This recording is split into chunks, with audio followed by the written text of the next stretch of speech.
찬송가 212장 함께 찬송하도록 하겠습니다. 찬송가 212장 겸손히 주를 섬길 때 함께 찬송합니다.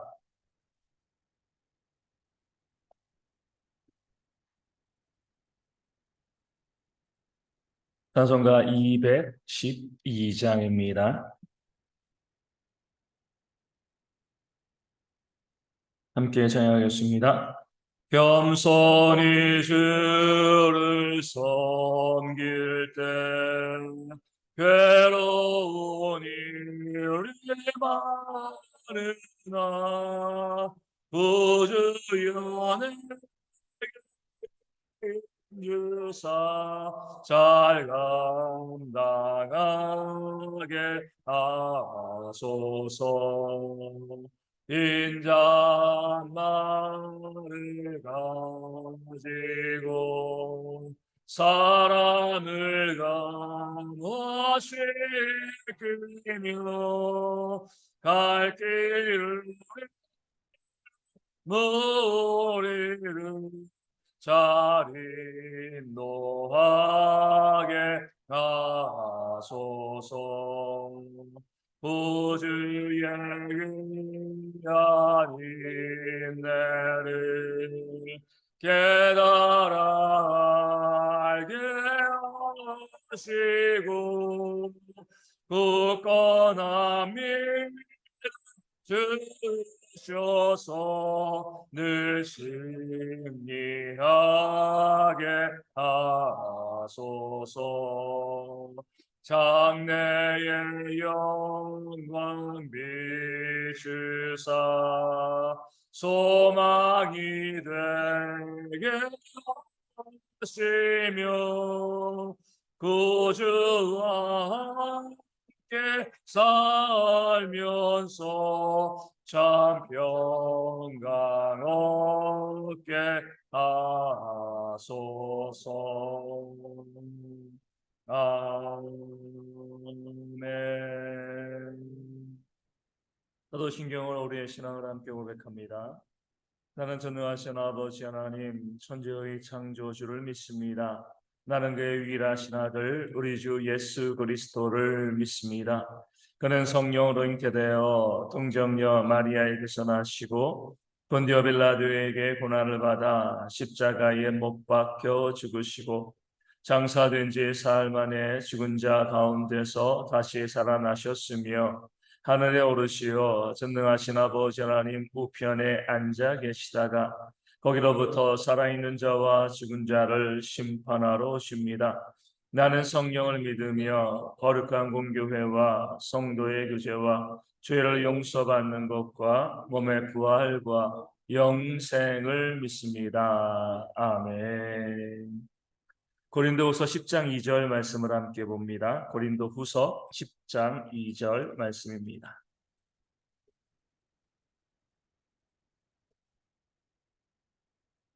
고린도후서 10장 2절 말씀 제가 읽어드리겠습니다. 또한 우리를 육신에 따라 행하는 자로 여기는 자들에 대하여 내가 담대히 대하는 것 같이 너희와 함께 있을 때에 나로 하여금 이 담대한 태도로 대하지 않게 하기를 구하노라. 아멘. 바울을 대적하는 자들이 바울은 눈앞에 보일 땐 좀 비굴하고 그리고 멀리 떨어져 있을 때는 또 어떻게 이 용감하게 우리를 책망한다 이렇게 이야기하면서 그 바울의 이중적인 모습이 있다라고 바울을 비난하고 또 이 바울을 정죄하였습니다. 그럼에도 불구하고 바울은요 고린도 교회 성도들에게 그리스도의 온유와 관용으로 너희를 권한다. 늘 너희에겐 내가 온유와 관용의 모습으로 보여지기를 원한다. 이렇게 이야기합니다. 그러면서 2절 이어가면서 우리를 육신에 따라 행하는 자들이 있다는 거죠.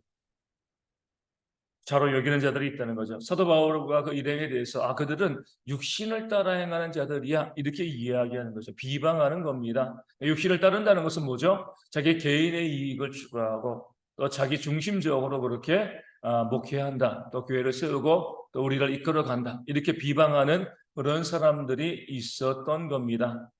그 비방이 합당한 거라고 하면 당연히 우리 이 회개하고 이 고쳐야 되는데 그들이 하는 비방이요. 이 사도 바울이 정말 그렇게 하지 않았음에도 불구하고요. 하는 비방이라고 하면 내가 그들에게는 담대히 행하겠다. 그들을 용서하지 않겠다는 거죠. 누구라도 다 알고 있는 것처럼 이 고린도 교회를 세운 사람은 바로 사도 바울이었습니다. 물론 교회를 세우신 이는 하나님이시지만 그 하나님의 사명을 감당해서 교회를 위해서 피와 눈물과 땀을 흘리면서 가장 많이 애쓰고 수고한 것이 바로 이 사도 바울이었죠. 그렇게 교회를 위해서 수고하고 헌신하였을 때, 요즘도 이 땅에 많은 교회들에서 그러지만, 목회자가 교회를 개척하고 교회가 부흥하고 교회가 섬기고 이렇게 되어지면 목회자가 어때요? 자신을 높이는 경우들이 참으로 많이 있습니다. 교회 가운데서 목회자들이 자신을 높이고 어떤 자신의 지도력을 또 그렇게 행사하는 경우들이 많은데, 바울은 그렇게 하지 않았습니다.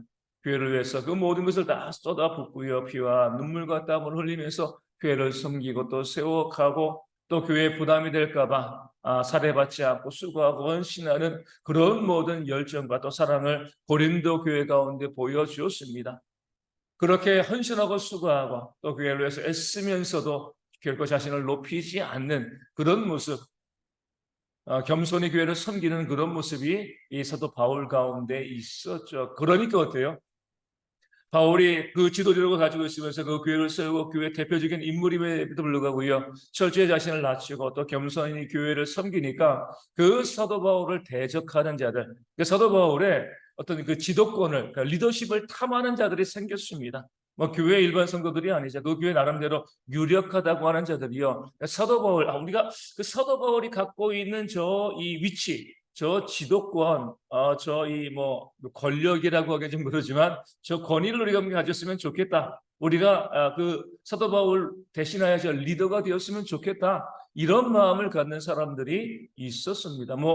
그런 마음 갖는 것 자체가 잘못된 것은 아닙니다. 정당하게 또 내가 더 헌신하고 수고함을 통해서 그런 리더의 자리 가운데 오르면 그건 좋은 거죠. 아름다운 거죠.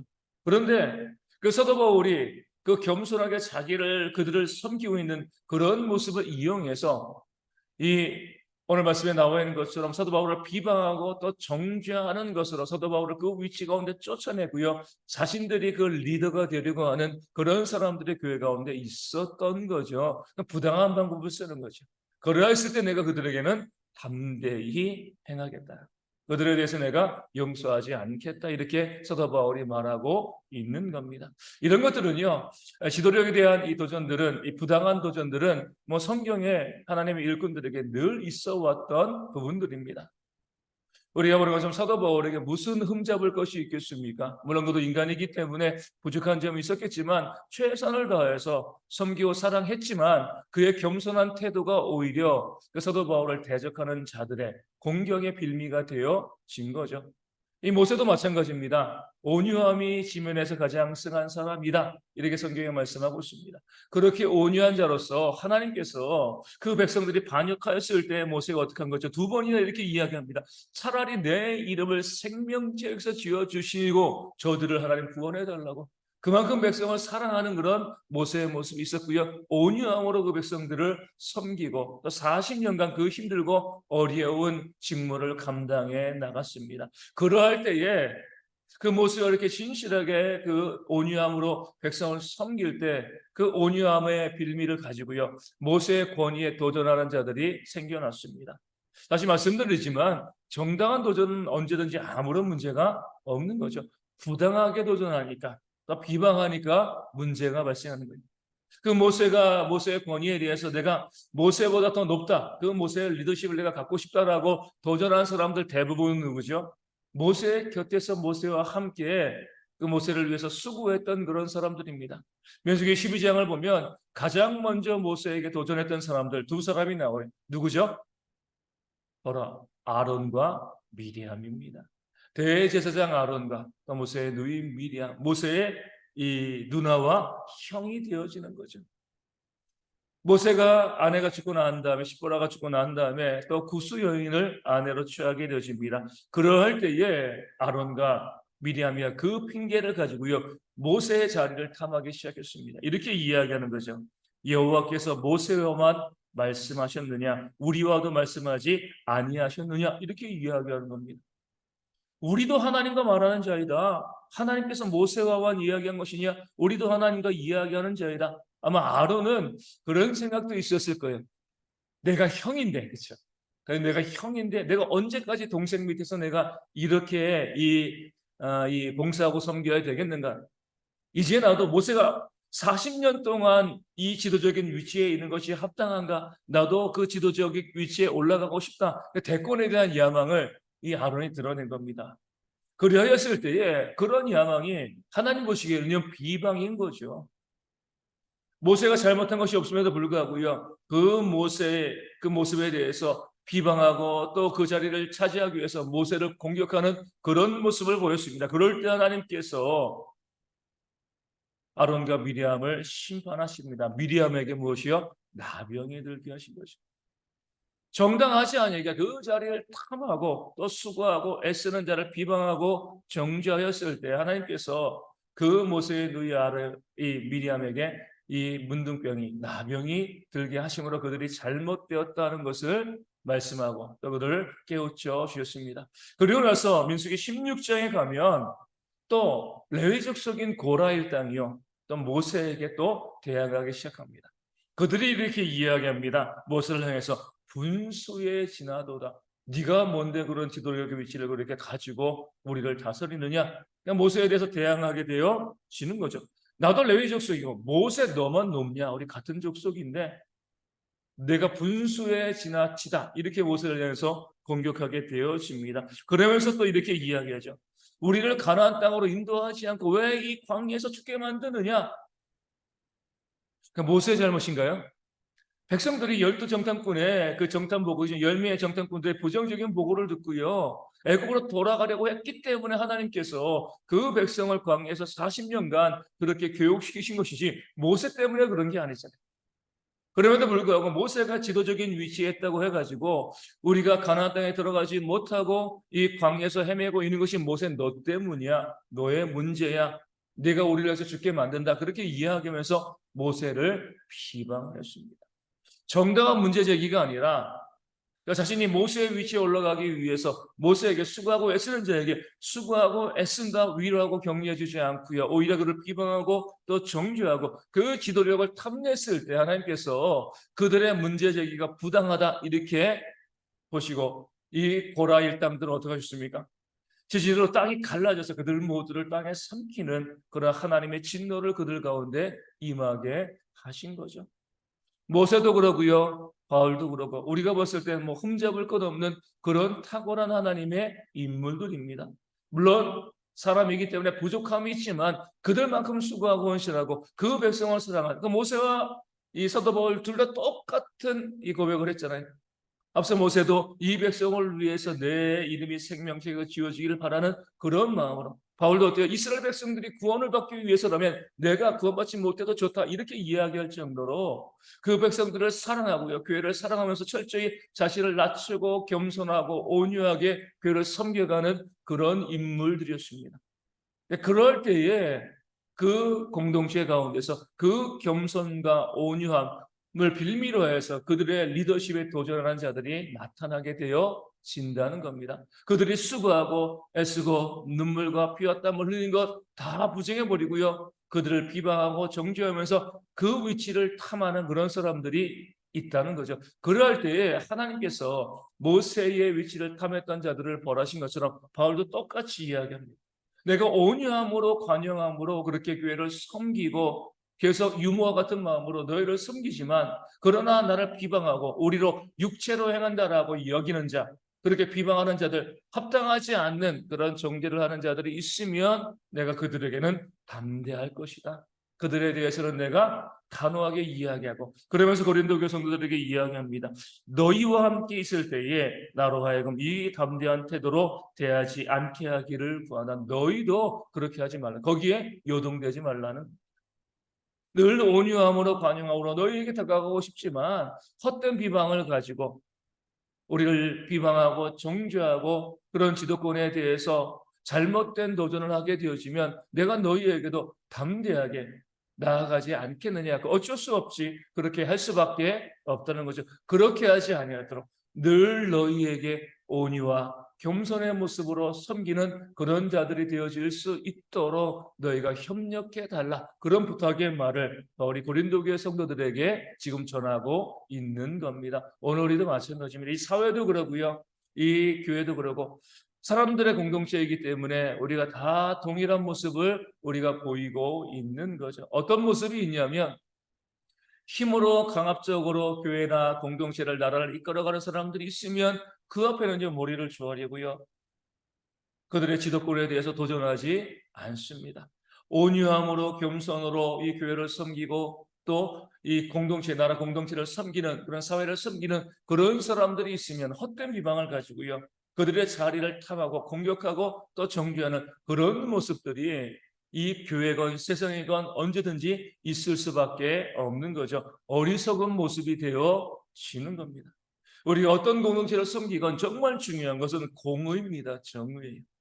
어떤 것이 공의이고 어떤 것이 정의인가? 다른 것이 아니죠. 내가 수고한 것만큼 얻는 것이 정의와 공의죠. 내가 어떤 지도력을 탐하고 내가 어떤 지도력 가운데 내가 올라가기를 원한다라고 하면 무엇이면 되는 거죠? 그만큼 수고하고 봉사하면 되는 거죠.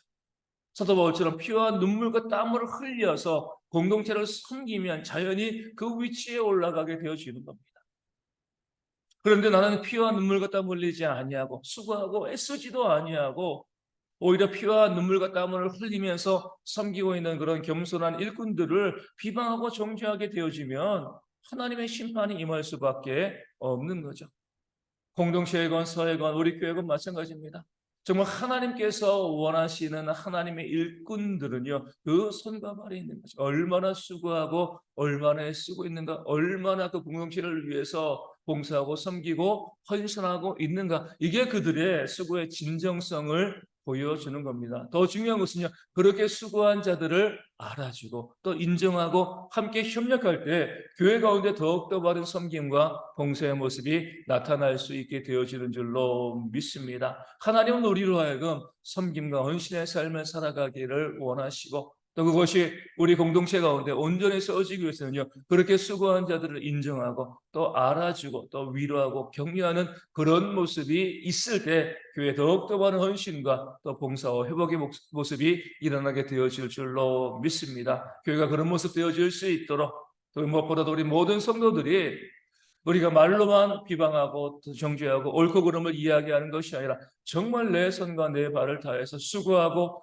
헌신함을 통해서 교회를 세워가는 모든 성도들 될 수 있도록 한 성도 빠짐없이 다 헌신의 자리 가운데 거하는 그런 귀한 일꾼들 되어질 수 있도록 이 아침에 함께 기도해 주시기를 바라겠습니다. 주일입니다. 우리 모든 성도들이 다 나와서 함께 예배하는 주일 될 수 있도록 기도하여 주시고 매주마다 이 대형교회 가운데 구원받는 성도들이 더하여서 이 대형교회 온전히 부흥되어지는 그런 역사가 있도록 필요한 재정도 또 함께 일할 수 있는 일꾼들도 채워지는 그런 역사가 교회 가운데 있을 수 있도록 위하여 기도하여 주시고요. 오늘 모든 예배위원들을 위해서 우리 말씀을 증거하는 자 또 기도위원들 또 헌금위원들이 있습니다. 우리 찬양대 있고요. 찬양단 있고요. 그리고 또 이 주방에서 수고하시는 분들 또 안내하시는 분들 주일학교 교사들 애쓰고 수고하는 많은 하나님의 일꾼들 가운데 하나님의 은혜가 충만히 임할 수 있도록 기도하여 주시고 모든 성도들이 그들의 수고 헌신과 봉사를 통해서 온전히 교회를 섬기는 그런 주일이 되어질 수 있도록 또한 기도해 주시기를 바라겠습니다. 육신의 질병에 있는 자들의 회복을 위해서도 삶의 문제와 또 경제적인 어려움 있는 분들의 회복을 위해서도 기도하여 주시고요. 우리 선교제 교회를 위하여서도 그리고 또 우리 작은 교회를 위해서도 오늘도 온전히 예배하는 그런 주일 될 수 있도록 부흥되어지는 그런 선교지와 우리 작은 교회를 될 수 있도록 위하여 기도하여 주시고 또 오늘 2부 예배 위에 성찬 예식이 있습니다. 모든 성도들이 구원의 은혜를 사모하는 마음으로 우리 성찬에 참여하고 성찬의 은혜로 우리 힘을 얻는 그런 모습이 있도록 위하여 기도해 주시고요. 추워지는 날씨 가운데 우리 어르신들과 아이들이 건강하게 잘 지낼 수 있도록 무엇보다도 군에 있는 형제들이 건강하게 군생활 잘 할 수 있도록 또한 위하여 기도하도록 하겠습니다. 주기도문 하시겠습니다. 하늘에 계신 우리 아버지, 아버지의 이름을 거룩하게 하시며 아버지의 나라가 오게 하시며 아버지의 뜻이 하늘에서 같이 땅에서도 이루어지게 하소서. 오늘 우리에게 일용할 양식을 주시고 우리가 우리에게 잘못한 사람을 용서하여 준 것 같이 우리 죄를 용서하여 주시고 우리를 시험에 빠지지 않게 하시고 악에서 구하소서. 나로 권능과 영광이 영원히 아버지의 것입니다. 아멘. 기도하겠습니다.